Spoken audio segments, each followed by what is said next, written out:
Écoutez, c'est une grande joie que j'ai dans mon cœur. Je remercie les anciens qui nous ont laissé la place ce matin, les deuxièmes années qui nous ont laissé aussi leur place. Je suis vraiment honoré ce matin. Je remercie les anciens, je remercie surtout le Seigneur qui m'a amené jusqu'ici ce matin devant vous. Et comme mon ancien vous a dit, semer, on ne sait pas le faire. Alors ce matin, écoutez, je vais essayer de semer la parole de tout mon cœur. Je ne veux pas semer autre chose que la Bible ce matin. Mais je voudrais demander, il y a une équipe qui est venue Nice, les futurs étudiants, et je voudrais aussi que les premières et deuxièmes années puissent se lèvent tous ensemble et qu'ils prient le Seigneur.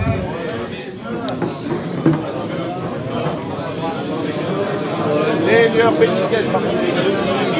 Ouais, on est le premier prix, Seigneur, après dire force du monde, bénis-le, courage-le, Seigneur, remplis de ton esprit, Seigneur. Voilà, vous savez, je suis en train de vivre quelque chose qui est assez particulier quand même. On est là aux écoles publiques, ça fait 1 mois et demi maintenant. On reçoit l'enseignement de nos anciens, on reçoit la parole de Dieu. Et moi, il y a un mot qui a tombé dans mon cœur depuis que je suis ici. Et la parole de Dieu, premièrement, m'a parlé à moi. Le message, il m'a touché dans mon cœur à moi personnellement. Et aujourd'hui, j'aimerais essayer de vous le partager. Une question que je me suis posée, si je pourrais donner un mot qui résume un peu mon message, si tu voulais la pensée que j'ai eue, c'est est-ce que Dieu peut avoir confiance en nous pour nous confier quelque chose? Et je lisais la Bible et je suis tombé dans le livre de Job au verset 22. Et je voyais au verset 2, il nous dit « Un homme peut-il être utile à Dieu ?» Et Seigneur, je disais, est-ce que moi, Seigneur, je peux être utile à toi? Est-ce que je peux être utile entre tes mains? Est-ce qu'on peut être utile à Dieu ce matin? Écoutez, en lisant la Bible, je me suis aperçu que oui. Les hommes ont été utiles à Dieu tout au long de l'Écriture. Et Seigneur, je regardais quelques histoires, je voudrais vous partager ce matin. Je voyais l'histoire de Noé. Noé, Dieu lui a demandé de construire une arche. Il lui a donné des ordonnances pour la construire. Et Noé a commencé la construction. Je voudrais vous dire que si Noé aurait mal construit l'arche, quand les eaux seraient venues, le bateau aurait cassé, le bateau serait effondré, et ça aurait été fini pour les hommes. Mais Dieu avait confiance en Noé pour lui confier. Je voyais la mère de Moïse qui ont construit le petit panier qui a mis Moïse sur le fleuve du Nil. Seigneur, si le panier aurait été mal construit, Moïse aurait péri dans les eaux, et il n'y aurait pas eu de délivrance pour le peuple hébreu. Je m'imaginais aussi, Seigneur, les Lévites, une tribu qui a été choisie par Dieu pour porter la présence de Dieu sur la terre, pour porter l'arche. Seigneur, c'est quand même pas rien. Ils avaient l'arche sur leurs épaules. Est-ce que Dieu peut avoir confiance en nous ce matin pour nous confier quelque chose? Écoutez, j'avais cette petite pensée que j'écoutais par un ancien.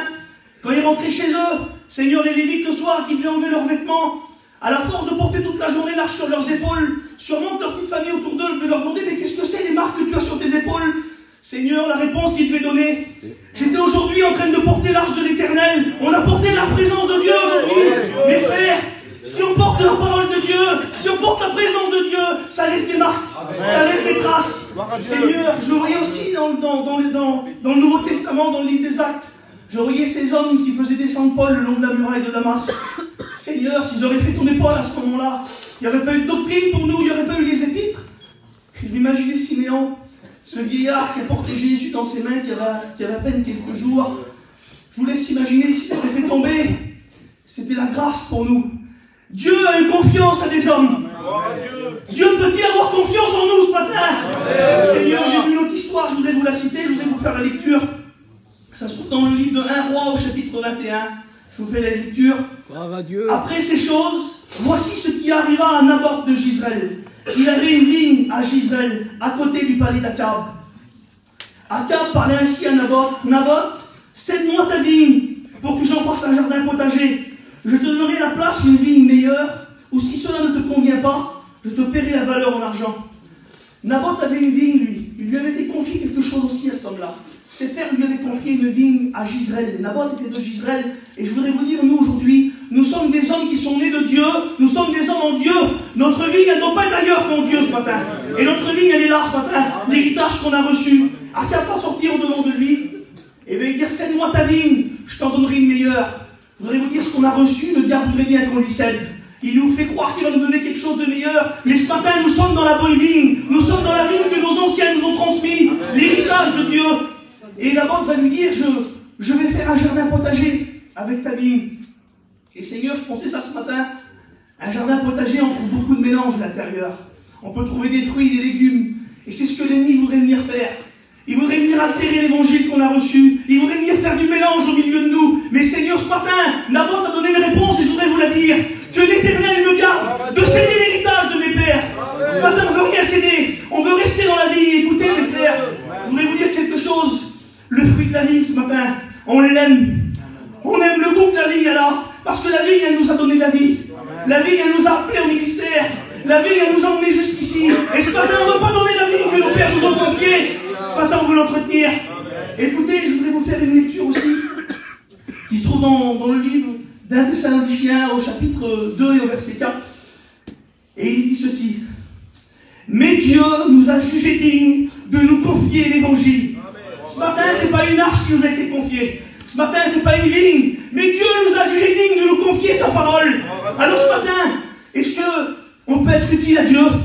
Est-ce que Dieu peut nous confier quelque chose? Je vous pose une question, mes frères. Est-ce que Dieu peut nous confier la Bible ce matin? Seigneur, on a été établis défenseurs sur la parole de Dieu. Seigneur, à toi la gloire. Et je voudrais vous dire, nos anciens nous ont appris ça. Avec la parole de Dieu, on va pouvoir sauver les perdus. On va pouvoir ramener les rétrogrades. On va pouvoir bénir les chrétiens, guérir les malades. Et aujourd'hui, la parole de Dieu nous a été confiée. Elle n'a pas été confiée à des anges, mais elle a été confiée à des hommes. Et les hommes sont là devant nous ce matin. Et la parole de Dieu nous a été confiée. Je voudrais vous faire une dernière lecture. Et j'arrête là. Je regardais l'histoire de Moïse.